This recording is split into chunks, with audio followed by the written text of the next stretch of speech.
Like one of the biggest buyouts last year was Canal Plus from France buying out MultiChoice, and just that whole thing. It kind of like flipped the industry over, where crime is very real in this country. And if you're talking about storytelling, I would love to tell stories that maybe show just different communities in different lights. I'm sure it must have been hard, right? Because I'm sure there was not a lot of like colored content. One thing I've discovered is like Afrikaans people, or at least Afrikaans speaking people, they have almost a whole industry to themselves in terms of what they produce. Like Cake Nets is a whole channel by itself. Sure. You know, because you need to keep inspiring yourself. Because even though you're doing something that's your passion, at some point it will become work. Indirectly, you already started to direct. Because you already tell your cousins, okay, stand there, position there, okay, I want you to do this, I want you to do that. Even though the film might turn up a bit like Nollywood, no offense to them, but like, you know, turn up a little bit like that. Not good. That is like explicitly like pro-black. I mean, it's called Brazen Black, fearless, African, unapologetic.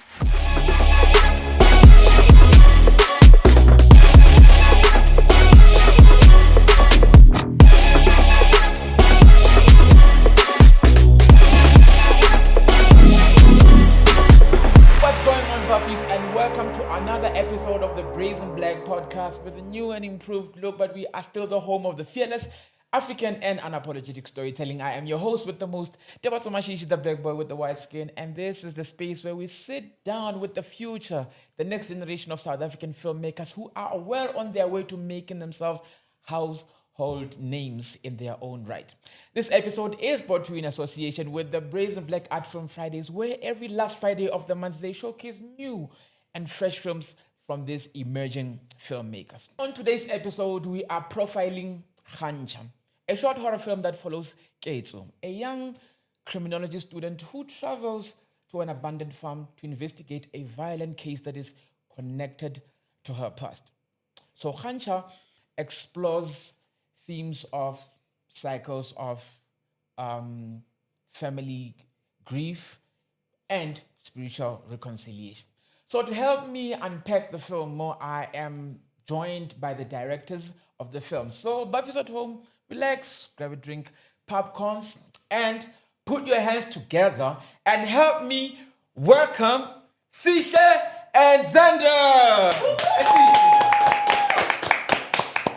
ESIHLE, actually. Yes, My yes. apologies. How are you guys doing, that. gents? I know, we're good. We're good. Easy. Welcome to the show.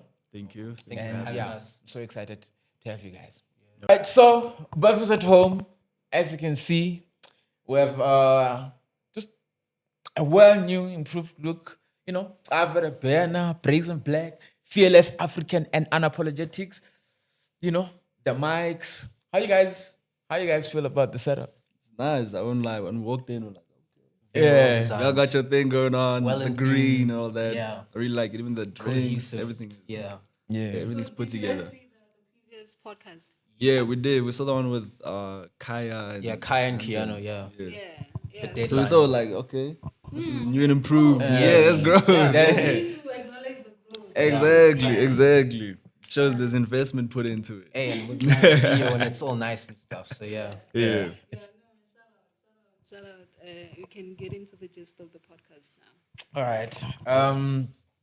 So for the Buffys at home who are not, familiar with these faces, who are, future Oscar winners. Of course. Please introduce yourselves. Do I look into MI? Yeah, sure. All right. Hi, I'm ESIHLE SIGWEBELA, Zulu boy, of course. I am a filmmaker. I've been like that since I was young and stuff like that. I went to a film school. So then, obviously, the film we're talking about was our graduation film. We wanted to tell African stories, authentic African stories, and hopefully we executed on that. Yeah, my name is XANDER Kajani, and yeah, we studied together, and it was a very thankful experience by me. This graduation film, it was a very big learning experience, and I'm very glad to be showing it and sharing it with you guys, talking about it. Oh no, shout out. And where does the journey start for you, ESIHLE? As a filmmaker, maybe you're in high school doing subjects that have nothing to do with films. So where does the bug strike you? So I was always the quiet kid, at school. You know, I was the kid that would read all the time. So you know how nowadays kids would get their phone snatched from them and stuff like that. For me, it was books. I used to chill at the back of the class. I'd have my book under the table and I'd just be reading. So that's when the story started. So I started getting into writing. From a young age, I started writing stories. Even my grade 2 teacher would like tell my mom, like, yo, your kid can write. Sure. You know, I was writing stories that were like maybe for people grade 6, 7, and I was only in grade 2. So I feel that's when the journey began. And then from there, I just kept writing. Kept writing stories. I never really saw myself as a director then. Because the person I am now is not what I was then. I was more quiet, I was more shy and things like that. So I was just mainly the writer kind of kid. And then when I was sorry to cut you there, the writing, where does it like stem from? You know, is it like you just being bored, you know, observing where you from? I think for me, I have a huge imagination. So it came from reading. you know? Yes. So I had a huge imagination. Sometimes I would read a story and be like, damn, I wish it ended like this. And then I would write that version. And then I'll be like, okay, this works, this doesn't work, or whatnot. And then it started from there. So then my parents would read my stuff, whatever. And then I'll be like, oh, okay, you know what you're doing. My friends would read them, be like, okay. So that's where it started. And then film? And then film came in high school. So a film school came to my school. They presented themselves. I'm like, okay. Because I was never really the kid that wanted to go to university and do business and law and all those things. Yeah. Which I'm still fascinated by those things. But for me, it was like, am I really going to spend 3 or 4 years learning that? I was like, nah, I have to do something that I'm really passionate about. And so for me, when the film school came to my school, I was like, oh, okay, I can really get into this. But then my parents were like, if you're really going to do this, know what you're doing. You know, so I had to present to them. Like, I had to have a whole pitch. Pitch and everything to talk to them and be like, yo, I want to go to the school. This is what I'm going to do, blah, blah, blah, blah, blah. And then they were like, okay, cool. We see you're really passionate about this. We'll put our faith in you and let you go do your thing. So then that's how I got into film. Then when I got to school, I was like, okay, I want to do directing. Because I could write already. I didn't want to learn to write. So then I was like, okay, let me take directing, let me take producing, and then that's how I got into it. And Xander? I think I have a similar story. I just always wanted to be a filmmaker from when I was young. You know, like one of the first movies that I remember in my head watching it's actually 2 movies. They both came out in 2008. It was the first Iron Man movie and The Dark Knight. Christopher Nolan was like the first director name that I knew. And I didn't even know what he did. I didn't even know what a director was, but I knew that I wanted to be one of those people who was behind that, no matter the size or the scale. For me, like in high school, I would say I'm similar to ESIHLE. I was maybe one of the kids that was in detention a bit too much. So like during that time, that's where I would learn to like write or whatever, reading books, whatever. Like I grew up, there was like a comic book shop near where I was living. So there I got introduced to storytelling. It's a different medium, but just naturally now in the era that we live in, movies and stuff like that, comics are so interchangeable. So then just naturally I just got into filmmaking like that. And there was actually a poster at the high school that I was at for the film school that we both studied at. And I never really took it seriously, but I knew I was never going to get into the industry just as myself. Because I'm a shy person and it's just different barriers of entry. But then eventually when I did clock that, okay, maybe this and this place might be good. I also low-key had to give like a presentation to my parents, my father, to be like, I have to convince you to do this. Because like you can't get time back and you definitely can't get money back. So I just wanted to be committed. So then when I got there, or seeing the people, seeing the place, choosing what I wanted to do, directing and editing, I'm really fascinated in the post-production side of things. So I've always just been a visual storyteller. Like even in the holidays, school holidays were very long. You'd be at your grandma's house and you have like 5 cousins and it's like, yo, let's just make a movie. Let's just film this on our phones and I didn't even know how to edit. We just film the whole thing. Sure. And just like pause and then continue filming. So that's very interesting. Especially the part where like you're talking about like comic books, right? Because I mean, I don't know a lot of people that are really like comic book fans, you know. Where are you from? I'm from a town in Johannesburg South. It's called Alberton. Yeah. So that's where you grew up. Yes. I also grew up in like where my grandmother lives. She lives in like she lives in not a good place. It's called Recha Park. It's like a very famous like colored neighborhood that's like very dicey there. So that's where I would grow up like in the weekends, but then during the week I'd obviously go to where I stay now. Oh, okay. And how would you say like that environment shaped you in, the kind of stories that you'd like to tell? Well, Or influenced you to be a filmmaker? yeah, I think that's definitely something because like I feel like a lot of people can say this in South Africa. Some of the environments that our parents, some of the environments that our families come from, it's not like the best. Maybe there's gang violence, maybe there's a crime, maybe there's all of these things that's like such a reality in South Africa. So when you see that, especially from a young age, you kind of have to make a decision if you want to be a part of that or if you want to move far from that as possible. So I guess for me, even without knowing it, maybe subconsciously, I didn't want to be like maybe some of my family members who were involved in that or whatever, not to say anything. Sure. Yeah, I feel like, there's crime is very real in this country. And if you're talking about storytelling, I would love to tell stories that maybe show just different communities in different light. Yeah. And ESIHLE? Which part? So Where are you from? And how did it influence, your voice in filmmaking and the stories that you'd want to tell? So I grew up everywhere. Oh, okay. Like I was telling you off camera. Yeah. I was born in Germiston, born and raised. But also stayed in KZN. Especially even during like COVID times or whatnot, my dad was staying that side, so I'd stay with him as well. And then my whole childhood was Germiston. Then I moved to Northwest. I stayed in Klerksdorp. From Klerksdorp, I moved to Randfontein. Then from Randfontein, I moved to Krugersdorp. And now I'm in Roodepoort. Right. So I've always moved. Like even I went to 6 primary schools. Not because I was naughty. Not because I was naughty. It's just we're always moving. We're always moving. And so what that allowed me to do was to keep innovating myself, keep changing keep improving, showing, okay, this works, this doesn't work. And I think it helped me be creative and also helped me to constantly not be in my comfort zone. Sure. Because, you'd stay in one area, one place, and you'd get accustomed to it. You know the people and everything. And then the next year is like, okay, on to the next. Then it's like, oh, I have to start fresh again and again. And mind you, I'm doing this when I'm a child, So How's that like, just moving around as a child? For me, to be honest, it wasn't like traumatic or like bad. Yeah. Like for me personally, I liked it personally. I think for me, it allowed me to understand that you need to be able to change and you need to be able to accept change. Because the thing is, I know people who have lived in one place their whole life. Sure.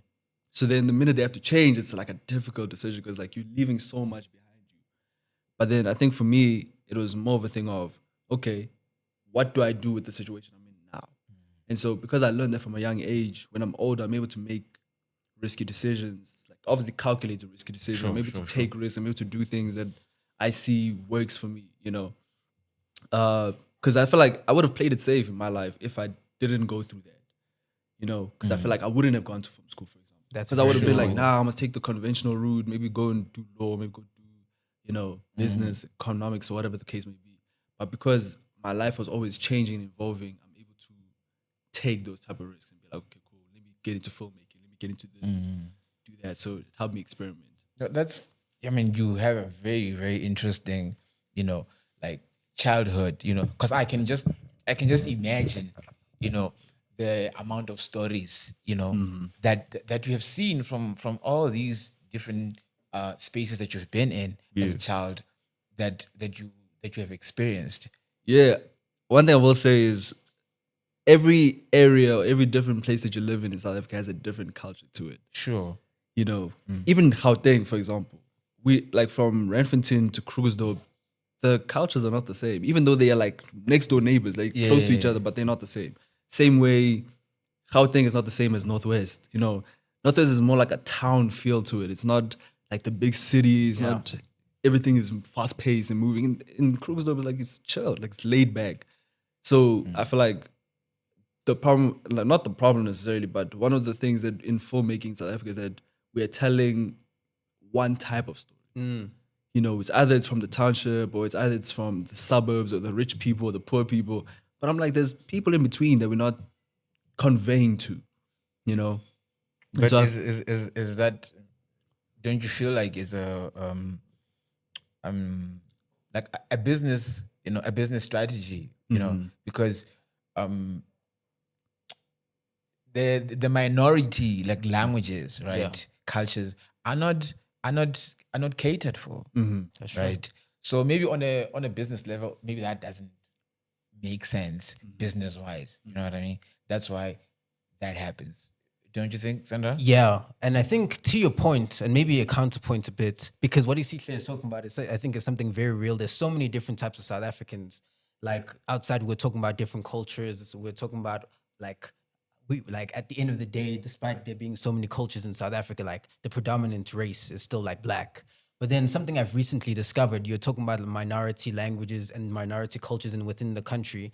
Like one thing I've discovered is like Afrikaans people, or at least Afrikaans speaking people, they have almost a whole industry to themselves in terms of what they produce. Like Cake Nets is a whole channel by itself, and the multi-choice, they have their own productions. I actually recently saw on Showmax, they have this, it's a reboot of The Office, but it's Afrikaans. What's it called? Yeah, it's called The Kantoor, I think it's The called. Kantoor, Yeah, but for me, that was very confusing because I'm like, why would you not want to have a South African TV show that represents all of South Africa and not just a minority language that has maybe historical content, associations and all of that stuff? So like, yeah, I feel like there is so many different markets in South Africa that can be tapped into because we are so diverse, and maybe there is also a unified cultural, because at the end of the day, we still listen to piano all together. We still listen to Tyler all together. Like we all have like such pride in each other, but we also have individual identities as well. So, I mean, speaking of individual identities, right? I'm sure it must have been hard, right? Because I'm sure there was not a lot of like colored content where you were growing up. So, what were you watching like growing up, and what were the films or even directors that inspired you? Well, for me, I think to talk about what it means to be colored in South Africa, that's a massive task that I'm not trying to put on myself too much. But just to talk, I've never seen. For me, I've identified with black because my father's black. I've identified with that my whole life. So even though maybe there might be like things that I don't relate to with everyone because I just had maybe a different cultural history, that for me, when I see like the first production that I ever saw where I would say colored people were represented honestly was this TV show, Spinners. Yeah, Spinners. And that's recent, right? Yeah, that's very recent. Very recent. So Damn. if you're talking about growing up, I've never seen like, let's just say, good representation that was honest. Maybe you see like a gangster or whatever, but that's just a stereotype. So for me, I think like I really wanted to be a filmmaker when I watched Jordan Peele's Get Out for the first time. I didn't know that a black person could be behind the camera and make a film that is like that. Sure. Like, not to say that I don't like Tyler Perry, but that's a very specific type of content, very specific type of niche. Like filmmakers like Ryan Coogler, when Black Panther came out, that is still like the highest grossing South African film not South African, that made money in South Africa. Like Black Panther is still number one when it comes to grossing money in this country. And just seeing that, like seeing like my father's Xhosa, so seeing that language in that film, like that's the first thing that you hear in that film. So that's like now the thing that I've loved my whole life is now speaking back to me. So obviously that's going to have an effect on me and make me want to become in the industry. But I would love for there to be maybe, like you said, more colored representation inside the industry and just in general. But I won't lie. I would say that I see a lot of colored people and colored narratives, you would say, in the Afrikaans media side of things. But at the same time, that is more, it's not what I would say is everybody's experience. And Sisha? Gonna say something? Been saying I must wave, but I've been waving. The sound man isn't seeing me. Nobody's seeing me, but that's fine. How bad? So I just wanted to ask them that have you guys seen, is it Paradise? The one, The new one. the new one, yeah, SMC2. I think it has a mixture of Afrikaans, colors, as well as black people. Have you guys seen it? I heard No. it.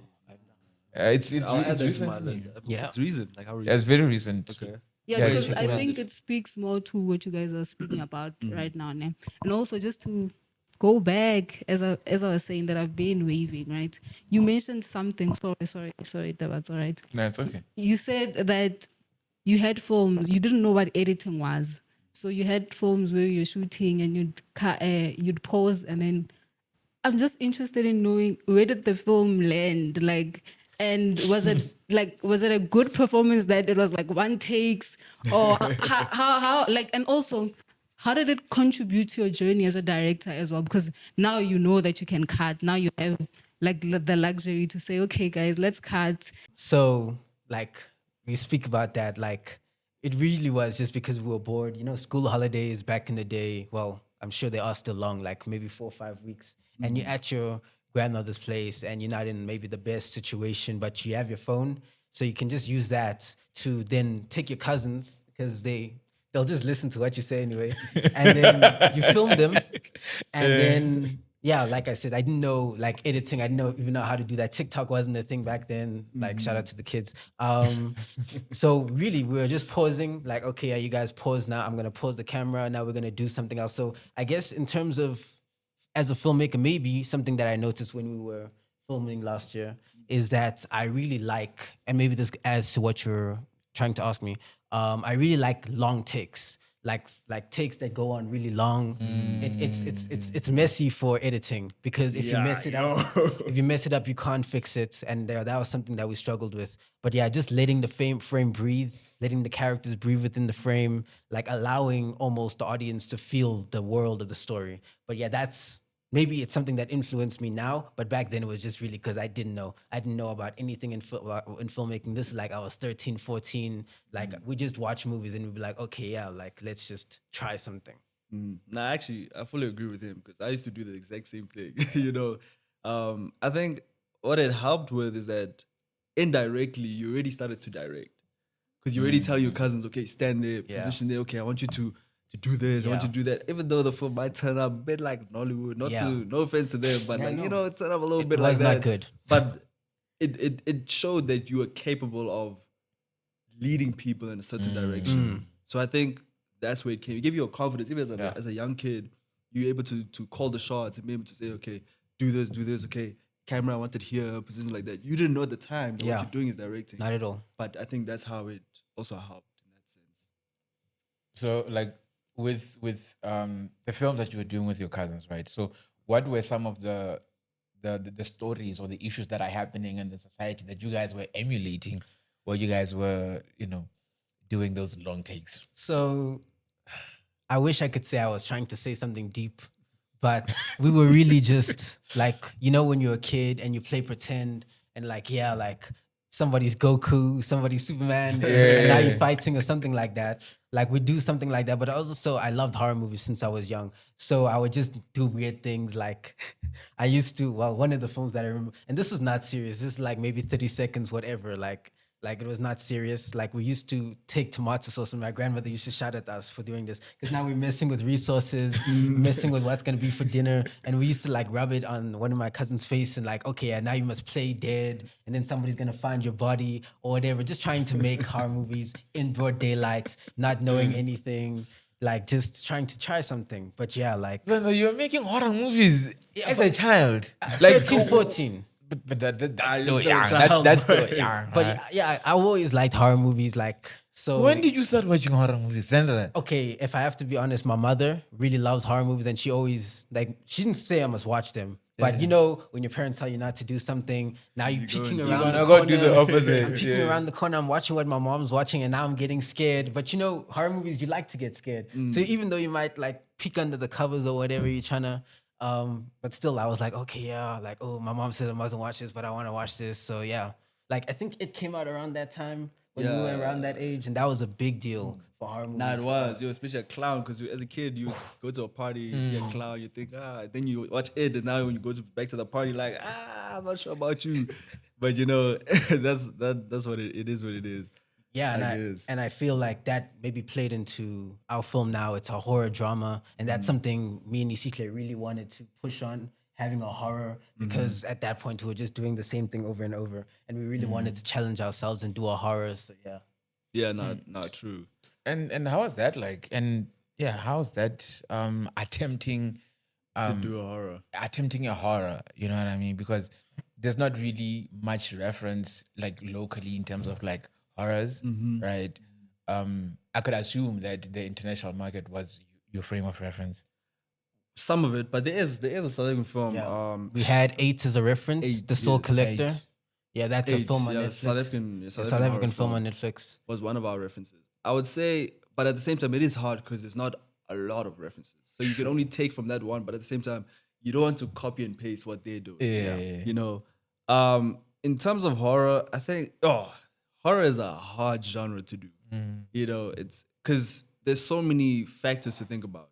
Number one, you have to think about, are you going to shoot at night? And then obviously, because we have restrictions, okay, especially for us, we had restrictions. You have to kind of try and convince your lecturers why you want to shoot at night, because it's a risk. It's a safety risk. Yeah. Right? So half the time in our film, it wasn't even at night. But when you watch the film, you think it's at night, right? But then we had to like black out the windows, and we had to dim it out and all those things. So Shout we out had a lighting. bunch of crew members that are there trying to dim the light. Shout out the gaffers. You know, and then we'd like have a smoke machine to make the room look misty-ish, and so it was a lot. And the thing is, sometimes you have to retake things, or it will start raining outside. Now you can see the flare outside. It's like, you know. So I think it was kind of challenging to do horror, but I think it was rewarding because it was fun to do. You know, it was something that was out of our comfort zone. So I think I'm sure cool. it's Andrew who convinced you. Not even. I wrote the script, myself and my producer. So we wrote up the script, and we had a bunch of ideas, and we threw around a bunch of ideas to do it, because we wanted to do a genre that we hadn't already done, because we'd done psychological thrillers and all these other type of things, and everyone was kind of doing that at the time. So then we were like, we can't repeat the same formula. We need to try something different. So yeah. Yeah, sorry. One second. it's okay. Yeah. So you just reminded me, like we had a short film, a horror, right? Also when I was back in school. And the lighting was horrible. It was really horrible because also with somebody's trying to bully me in holding this mic, but it's fine. Yeah, but I was saying that lighting was bad. We also shot it during the day, right? And we had locations like the basement, as well as maybe like corridors. And You had a basement in South Africa? What did well, no, like it's like a studio vibe. Okay, Yeah, okay. so they do have basements, right? Yeah, but getting like in terms of makeup as well, like getting those let's say blood And the scars also like it was very hard to light those. So I'm just asking, how did you guys move around lighting for horror? This is where I have to give kudos to my crew. 100%. Man, shout out to the group. Nah, shout out to the crew for real. Like Shout out. they are the behind the scenes Yo. heroes, you know. Love my teammates. We had a lot of rehearsals. A lot. A lot of planning. So we were on campus at crazy times. Ungodly hours. You know, weekends, you name it, we were on campus. And then we'd visit the location, and then we'd try and see where we could put things and place things. And then when it came to makeup, we had a great makeup stylist. Shout to out be to honest. makeup You know, stylist. and mind you, she wasn't even in our year. She was in second year. Yeah. She was For real? Yeah, she was Yeah, a she second was year assisting. student, and then we could obviously get them to assist us in our crew. and Yeah. whatnot. And And the makeup, It was is dumb. Yeah. It's No, shout out to makeup. insane. Shout out to Like, costume. it is really insane. I remember there was a scene that we did that happens that we shoot, And then we had to call cut, and the actor had to run to the room and quickly get the makeup done because we need to shoot the next scene in like 30 minutes. So then the makeup artist is there trying to fix it up. Yeah, shout out to them. You know, and they killed it. Like they made it look as realistic as possible, and we're like, that is exactly what we wanted. And in terms of the lighting, like we were working on the lighting plan and the cinematography aspect, the visual aspect for like maybe 7 weeks before we even shot. We were at school, late hours, planning everything, like literally planning everything to a T. Yeah. So maybe we didn't even do what we wanted to do originally, but at least we had an idea of the plan. We knew what we wanted to do. The lighting, like me and ESIHLE were talking about outside. Like if there was anything that we took a lot of time to do was the lighting. Like for everything, because light and Just flame. setting up and all of that. Oh, because I remember, not to cut you off, but I remember there would even be times where just as we were about to go outside and start shooting, it would rain. And they were like, so then we have to improvise. Now we have to go back inside and say, okay, what can we still shoot while we inside? So then we'd have to, and we, like I said, crew is like Shout out the crew, man. the best, you know, because our gaffer was like, Can we name names? Come on. Oh, Obakeng Marpane. He's the GOAT. he's the goat. really. King, even who's his Andani, Andani. Nichitoni, Junior, Lamini. Yeah, These are the great people behind the camera who made the film look how it is. Yeah. Exactly. So, and then we also had like assistants. Ari assisted Ari us with Tefo. the lighting. Yeah, Yes. assisted us with the lighting. Yes. So then, I think you need to allow your crew to be creative. Yeah. You know, I feel like the minute you go and say, "No, this is my film. I'm gonna do it how I want to do it," and what, people lose motivation for it because they feel like they're no longer making something that they also want. 100%. You know, so I feel like you are meant to, as the director, you put the vision. You say, okay, this is what we're trying to do. And then you allow your crew to be like, okay, in my expertise, how do I help that? How do I innovate that? And then you allow them to like, hey, do your thing, be creative. They come to you with ideas and be like, okay, hey, director, I was thinking of doing this. I'm like, okay, let's try it out. Let's see what happens. And something I love about the way that me and ESIHLE work, because we did a production previously before Khancha, and naturally just worked to learn together, to work together at that point. Even the crew was majority the same. So we all had a shorthand. But when it came to this production, Khancha, from day one, we literally had a plan spread out for the crew, our color palette, how we were going to light this film, like everything. And one thing I wanted to say, when you're asking about lights, like light is a big metaphor in our film. It's like a big like meaning, like the light is how the mother connects to the children. So we needed that, whether it be a candle, whether it be a sunlight, whether it be there no lights. We needed to push and focus on those themes so that it's not just like, oh, this is the meaning of your story, but it also shows visually. Yeah. Like subtle things. Yeah. It sounds like you guys were the Avengers. Yes, You we were guys the had the whole like Avengers.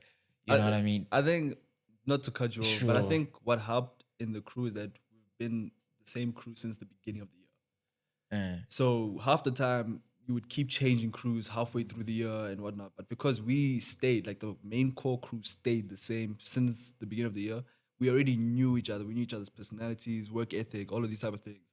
So when we came into our final film, we already knew who we were working with for the most part. So it was easy for us to just click and mesh and be like, okay, throw ideas and all of that. So yeah. And speaking about like throwing of ideas, right? How was the collaboration like? Firstly, with the two of you guys, you know, as co-directors, you know, who was in charge of what, and what was the collaboration like? Also with the crew in general. Yeah. So in terms of ESIHLE and Danny, the producer, they wrote the script together. I was also involved, but I wouldn't say I was a writer on it. Where I was just like pitching ideas to them and we're brainstorming, like just working together because we already knew that me and ESIHLE were going to work together. And just working with him, I'm so glad that I had the opportunity to work with him because I think we worked together in second year. So I already knew him as a person. Then when we worked together in the beginning of third year, we didn't direct together, but I very much thought of him like almost like the first AD. He also wrote the script at that time. So like I trusted him when it comes to writing and I trust him when it comes to telling a great story because he's very good at storytelling. Like I don't know if I should like say, but you write books on the side as well, write little novels, whatever. I love that about him. So when it came to working together, it's like, okay, I already know this guy. We can work together well. In terms of what we were doing, in terms of like, I was more on the technical aspect, working with the cinematography, working with the lighting and post production. ESIHLE was working more with the performance, but we did do everything equally and shared. And on sets, when we were more equal, but I let him do his thing, he let me do his thing, and there would be conflict, but we'd always make sure that the narrative is the main thing that we're trying to push and make sure we just have a good production. I think, especially when it comes to like fighting, I think What were you guys fighting about? no, like not necessarily us. The two of us, we were pretty calm. I think it was, you know, when it comes to dealing with conflict, like if it's in the pursuit of making a great film, then it's like understandable. It's like, okay, cool. We both trying to make this thing work, you know. But I think it all comes down to communication. Like at the end of the day, if you guys can't communicate, you guys can't relay issues or good things, whatever the case may be, it'll be hard to tell a story. Because then if you two as directors aren't in sync, then the whole crew will see that you guys are not in sync, and then they will no longer be in sync. You know, so it starts with us and it ends with us. You know, so we basically have to always hold a certain caliber of ethic to the way we carry ourselves, because the crew will look at that and be like, okay, if our directors are lazy, we can also be lazy. You know, so I think that's what we put at the forefront. So that's why we didn't necessarily have any conflict or whatnot. But you know, obviously, inter-crew situations that will always happen. Always. And I think it's all about like, don't hold a grudge. Like, Don't hold a grudge. To really be honest with you, don't hold a grudge. It's poison to yourself. Yeah. And when it comes to The business, right? We know that sometimes business can be like very slow sometimes, right? Also, like right now with the changes that are happening in the industries, you know, shows being cancelled, you know, people creating, content, short form content for TikTok, Yeah. right?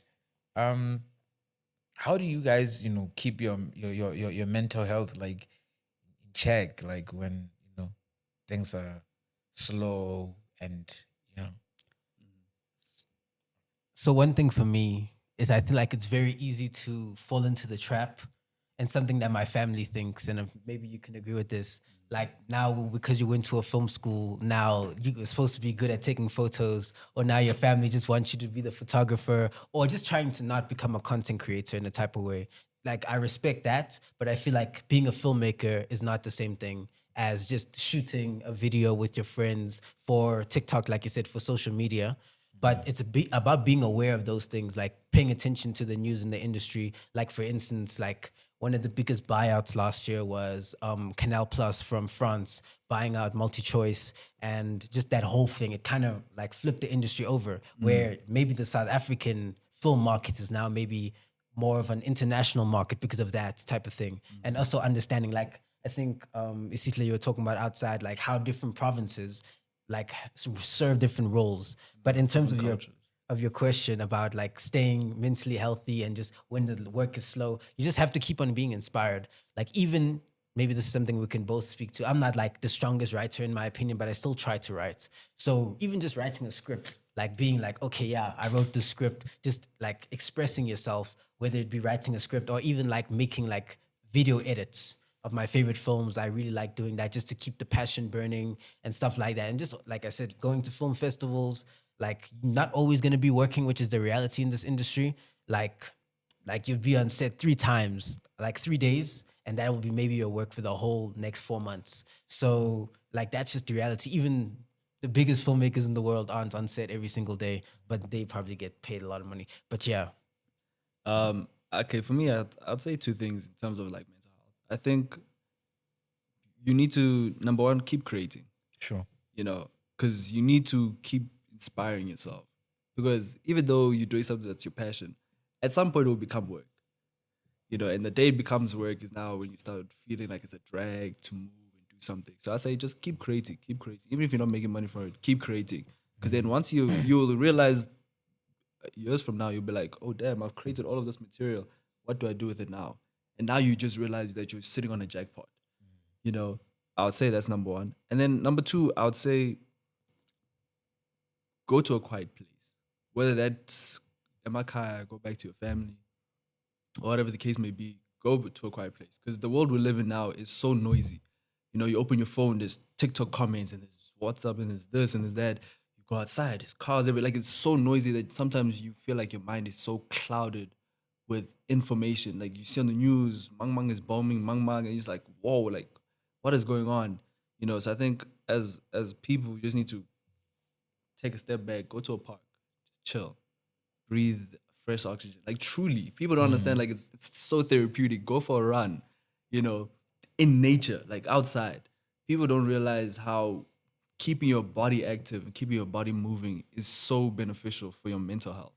Because just sitting at home and sitting in your room in your own space is not going to help you uncloud your brain. You need fresh air. You need to hear the birds chirping. You know, even though it sounds, you know, fugazi, but like, go outside, go for that walk, go for that run, go to the park, sit down, you know, sunlight, all of that. All right. So speaking about going outside, right? In closing, 2026. What are you guys looking forward to, Xander? This year I really want to try and I have a film that I really want to do. I want to try and do that, have it out by the end of the year, maybe be back, spin it back next year, come back here, have it promoted, whatever. But yeah, I just really want to, because this is the foundational phase now of building to the career that you want to have in 10 years, in 15 years. So like just being true to yourself, but also I feel like it's so easy, especially like ESIHLE said, in the social media era where now like almost everyone that we know or that we follow on social media is in this industry. Now you see, oh, this person's doing this person's doing this. Then you feel like, oh, I'm not doing enough. And then you maybe get demotivated or whatever. But no, that shouldn't, everyone has their time. So for me, it's just like being on my hustle, knowing what I want to do, and just being true to myself throughout it. Yeah, bet. For me, obviously, you know, the pilot, make sure like if we can get it signed up, Sure. that would be amazing. Yeah. And then also, like Xander mentioned, I write novels, so obviously sell those and make it a thing would be really nice. And then, man, spend time with family, bro. Like I feel like we neglect our family a lot, you know, because we all pushing and striving to become something. I think those are the main things for me right now. Gents, thank you very much for Thank you very much. for blessing us with your presence. Appreciate it. You know, you guys are very well spoken. You know, you guys know what you want, focus, and I would just like to wish you guys all the best. You know, Thank you. yeah. The industry is in safe hands. You guys are the future. So the day you get an Oscar, I'm coming here. Of course, I'm here. Nah, but appreciate you guys for having us. You know, all the beautiful work here. Sure. We really love it. We've seen some previous episodes as well. Like, we love what you guys are doing. Yeah. You know, trying to bring the young people in and make this a collaborative place. You know, a place where we could speak our minds to improve the industry as well. So we are much appreciative of you guys having us here. So yeah, thank you. Everyone, even the crew behind the camera that no one sees. Yeah, thanks to them. Appreciate you guys, man. Appreciate And something I also just wanted to say Appreciate was you guys. that it's very nice to have a platform that is like explicitly like pro-black. I mean, it's called Brazen Black, Fearless, African, Unapologetic. It's Black History Month, like this month. We don't really do that in South Africa, but I think it's always important to highlight those type of things because we live in such a big world and you really need to know your identity to know where you're going. You need to know where you come from and where you're going. So yeah, just something that we appreciate, that like people can come and share their voice honestly, and something that maybe I wouldn't mention, maybe this podcast is going over now, but I just wanted to highlight that we strive to have authentic African languages in our film, whether that's isiPedi or isiTswana. I feel like that's something that we really wanted to push because the industry, there's a lot of English spoken language, but I feel like that's not the reality for a lot of South Africans. So we just wanted to reflect that. Thank you very much, and you know, here we don't leave people empty-handed. So got a little something for you guys. Thank you very much. Yeah. Thank you very much. From us, the crew here at Brazen Shout out Brazen Black Siyabonga, podcast. siyabonga. Shout out Brazen Black. Yeah, and Buffy's at home. That's it from us here at the studio. But remember, do not forget to catch Khancha streaming live. Can I ask the date? 1st of May. First The of May. 1st of May. Why am I forgetting that? Yeah, the 1st of May, live on YouTube, 6:30. So please do not forget to like, subscribe. Tell your friends to tell their friends that Khancha will be on. For myself and the rest of the team, salute, Buffy. Salute. Salute, Buffy.